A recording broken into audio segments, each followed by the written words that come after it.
الحمد للہ وکفا وسلام علی عباده الذین اصطفى اما بعد اعوذ باللہ من الشیطان الرجیم بسم اللہ الرحمن الرحیم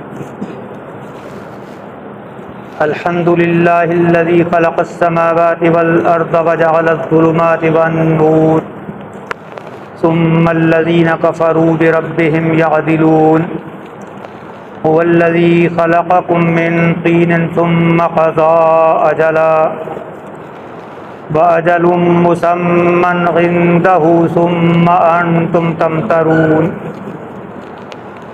وهو الله في السماوات وفي الأرض يعلم سركم وجهركم ويعلم ما تكسبون وما تأتيهم من آية من آيات ربهم إلا كانوا عنها معرضين صدق اللہ العظیم۔ ہم سورۃ الانعام کا مطالعہ شروع کرنے لگے ہیں۔ یہ سورہ مبارکہ 7ویں پارے میں شروع ہوتی ہے اور 8ویں پارے کے نصف پہ ختم ہوتی ہے، اور مکی صورتوں کے آخری دور میں سے ہے۔ رسول اللہ صلی اللہ علیہ وسلم کی مکی زندگی کے آخری 1 یا 2 سالوں کے دوران یہ نازل ہوئی ہے، اور تفسیری روایات کے مطابق، جن میں مشہور ترین روایت حضرت عبداللہ ابن عباس رضی اللہ عنہ کی ہے، یہ سورہ مبارکہ ان چند صورتوں میں سے ہے جو پوری ایک ہی بار نازل ہوئی ہے۔ قرآن مجید میں اکثر جو طویل صورتیں ہیں وہ وقفوں میں نازل ہوئی ہیں، حصوں میں نازل ہوئی ہیں۔ تھوڑی صورتیں ہیں جو طویل ہیں اور ایک ہی دفعہ اکٹھی نازل ہوئی ہیں۔ مثلا ایک سورہ یوسف ہے، وہ ایک ہی بار نازل ہوئی ہے، اور ایسے ہی سورہ انعام کے بارے میں مفسرین کی رائے ہے کہ یہ ایک ہی بار اکٹھی نازل ہوئی ہے۔ جب ان حالات پہ نظر ڈالیں کہ جس وقت یہ سورہ مبارکہ نازل ہوئی، تو یہ مایوسی کا عروج تھا۔ اسباب کے اعتبار سے، دنیاوی اعتبار سے رسول اللہ صلی اللہ علیہ وسلم کو اپنی دعوت دیتے ہوئے 11 یا 12 سال گزر چکے تھے مکہ مکرمہ میں۔ اہل مکہ کے مظالم سے تنگ آ کر کچھ مسلمان حبشہ میں پناہ گزین تھے۔ ظاہری اعتبار سے آپ کے 2 بڑے سہارے ابو طالب اور حضرت خدیجہ رضی اللہ عنہا وہ یکے بعد دیگرے رخصت ہو چکے تھے، دنیا میں نہیں رہے تھے۔ سفر طائف کا مایوس کن تجربہ گزر چکا تھا، اور اس کے بعد رسول اللہ صلی اللہ علیہ وسلم کو ایک مرحلے میں مباح الدم قرار دیا جا چکا تھا۔ مباح الدم ان کی روایات میں اس کو کہتے تھے کہ جس کو اگر کوئی مار دے گا تو اس کا کوئی خون بہا نہیں ہوگا۔ جاہلی روایات میں بھی قتل کا قصاص اور اس کا خون بہا یہ ہوا کرتا تھا۔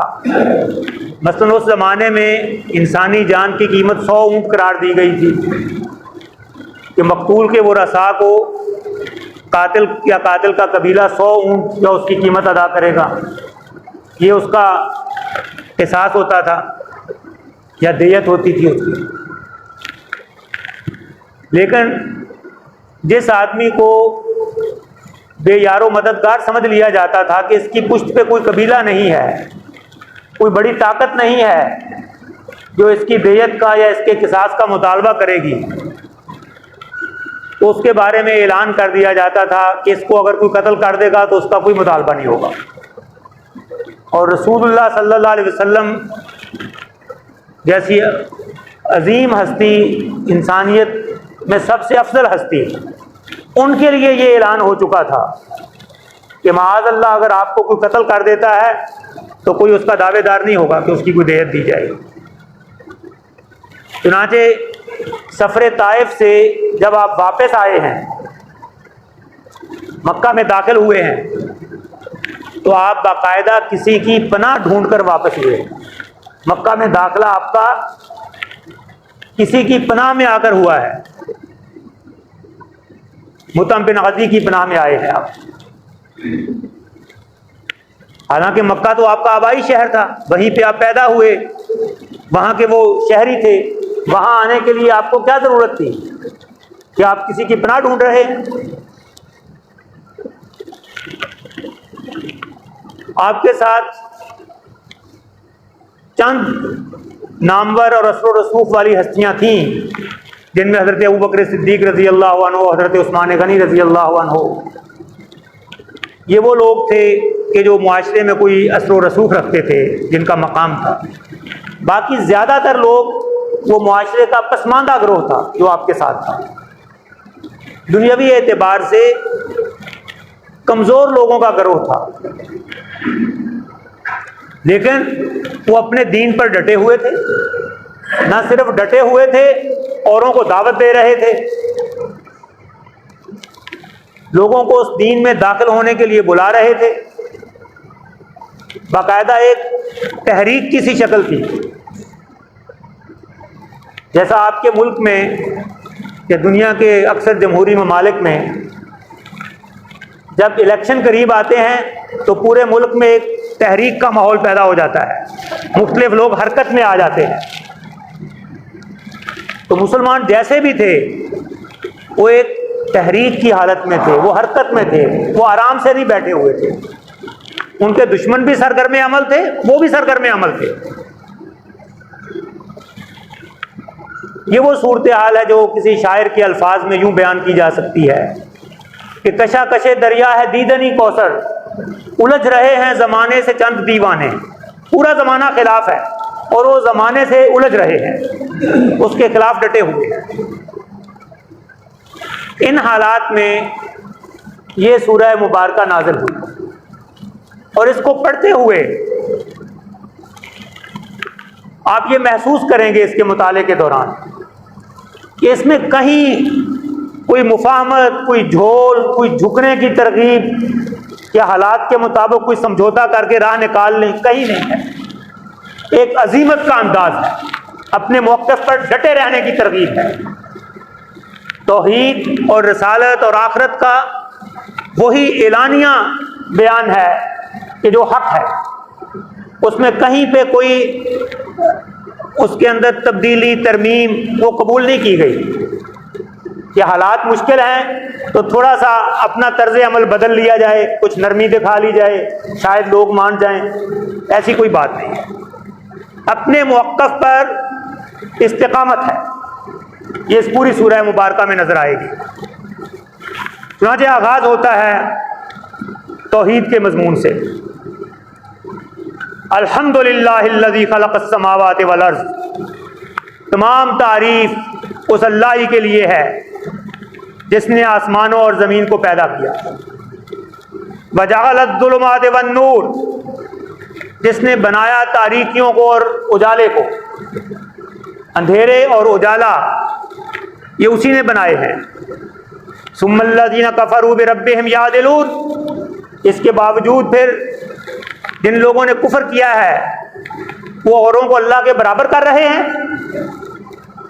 یہ کیسی بے عقلی کی اور بے تکی بات ہے کہ ایک طرف وہ ذات ہے جس نے آسمانوں اور زمین کو پیدا کیا، اجالا اور روشنی اور اندھیرا اور تاریکی اس نے بنایا اس دنیا میں، اور پھر لوگ اس کے برابر کرتے ہیں۔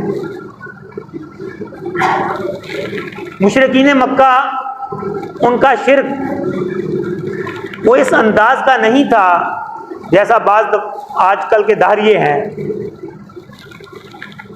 کہ یہ سب کچھ حادثاتی طور پر ہو گیا ہے، اور نہ وہ یہ سمجھتے تھے کہ آسمان و زمین کی تخلیق میں اور دنیا کے اس نظام کے چلانے میں، سورج اور چاند کے طلوع و غروب میں ان کے دیوتاؤں کا کوئی ذکر ہے، ان کا کوئی اختیار ہے اس میں۔ وہ لات اور منات اور عزا اور حبل، ان کا کوئی عمل دخل نہیں سمجھتے تھے دنیا کی پیدائش میں اور دنیا کے اس نظام کے چلائے جانے میں۔ وَلَئِن سَأَلْتَهُم مَّنْ خَلَقَ السَّمَاوَاتِ وَالْأَرْضَ لَيَقُولُنَّ اللَّهُ، آپ ان سے پوچھیں کہ آسمانوں اور زمین کو کس نے پیدا کیا، کہیں گے اللہ نے۔ اتنا مانتے تھے، لیکن پھر اللہ کی صفات میں اوروں کو برابر کھڑا کر دیتے تھے کہ ہاں یہ بھی ہماری مدد کر سکتا ہے، یہ بھی ہماری مشکلات دور کر سکتا ہے، یہ بھی ہمارے حالات سے واقف ہے، اس کو بھی ہم جہاں سے پکاریں گے یہ سنے گا ہماری بات۔ اس طریقے سے وہ اوروں کو اللہ کے برابر کر دیتے، یہ ان کا شرک تھا،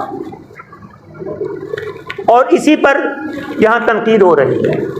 ورنہ وہ یہ مانتے تھے کہ آسمانوں اور زمین کو اللہ ہی نے پیدا کیا ہے، اور اس کے اندر دن اور رات کا سلسلہ وہ اللہ ہی چلا رہا ہے، وہ کسی اور کے اختیار میں نہیں ہے کہ اس کو بدل سکے۔ تو جو چیز وہ مانتے ہیں اس سے بات شروع کی گئی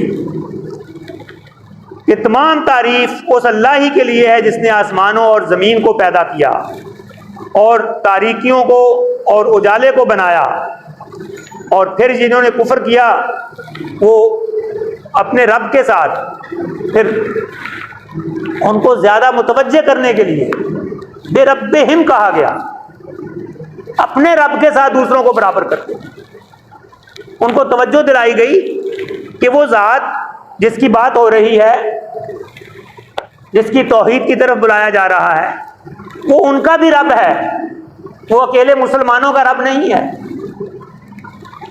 وہ کافر کا، مسلم کا، انسان کا، حیوان کا، نباتات کا، جمادات کا، وہ سب کا رب ہے۔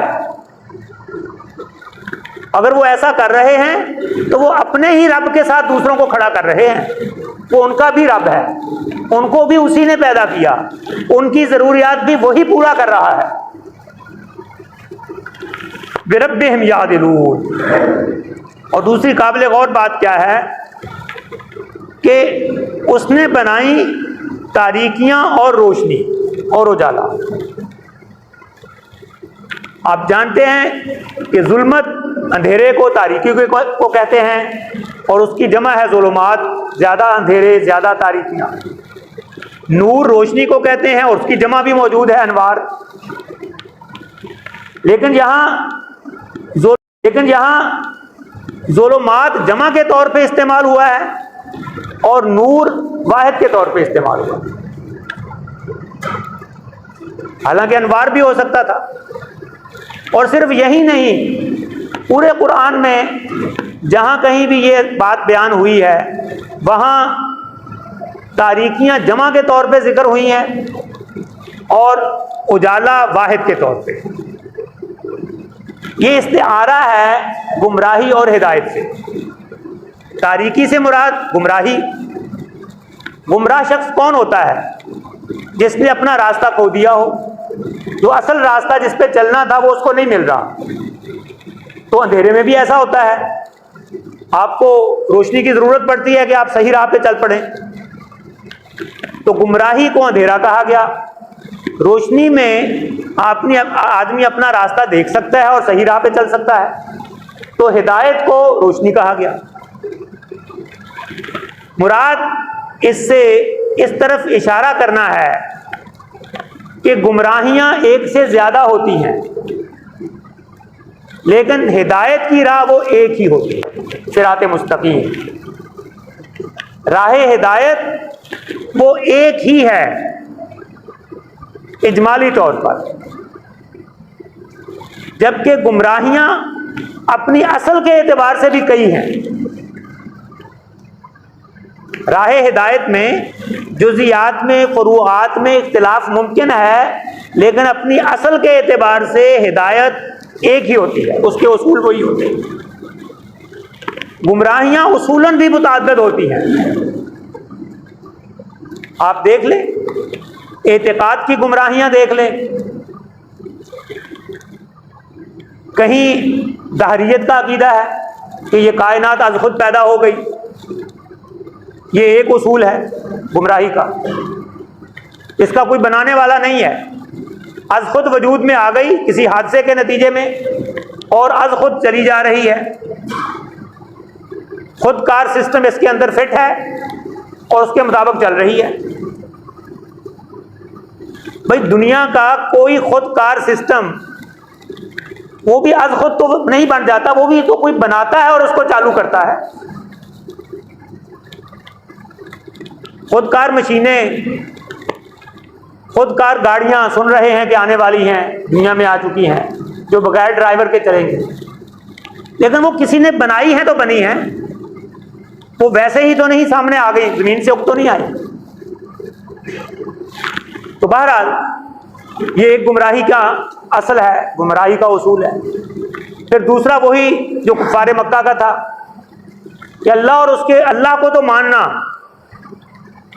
لیکن اس کے ساتھ اوروں کو برابر کھڑا کر دینا، شرک کرنا، کہ ہے تو وہی لیکن کچھ اور لوگ بھی اختیارات اس جیسے رکھتے ہیں، یا اس کی بارگاہ میں اتنے مقرب ہیں کہ وہ کسی بات پہ اڑ جائیں تو اللہ کے لیے ماننا اس کی اللہ کی مجبوری ہو جاتا ہے۔ اس حد تک وہ اس کے کاروبار میں دخیل ہو چکے ہیں اللہ تعالیٰ کے پاس کہ وہ جو چاہیں وہ کروا کے چھوڑتے ہیں، پھر اللہ تعالیٰ موڑ نہیں سکتا ان کو۔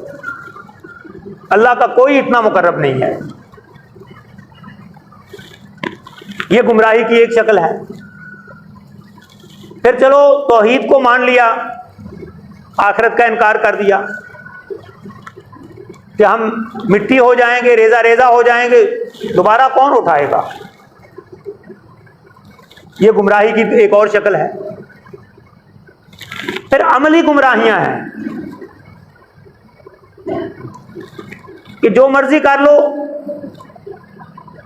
کچھ نہیں ہونا،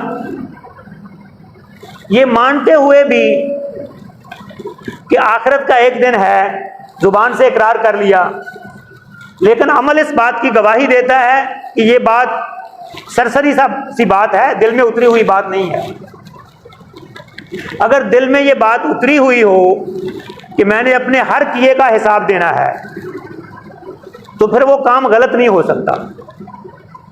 جب غلط کام ہو رہے ہیں تو اس کا مطلب ہے کہ معاملہ پختہ نہیں ہے دل میں، تو یہ گمراہی کی ایک شکل ہے۔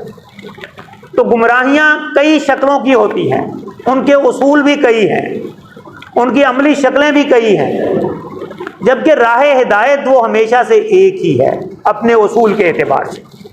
اس لیے ظلمت کو، تاریکی کو جمع کے طور پہ استعمال کیا کہ اللہ تعالیٰ نے تاریکیاں بنائیں، گمراہی کی کئی شکلیں بنائیں، اور روشنی بنائی، ہدایت کی ایک شکل بنا دی، ہدایت کی ایک راہ دنیا میں واضح کر دی۔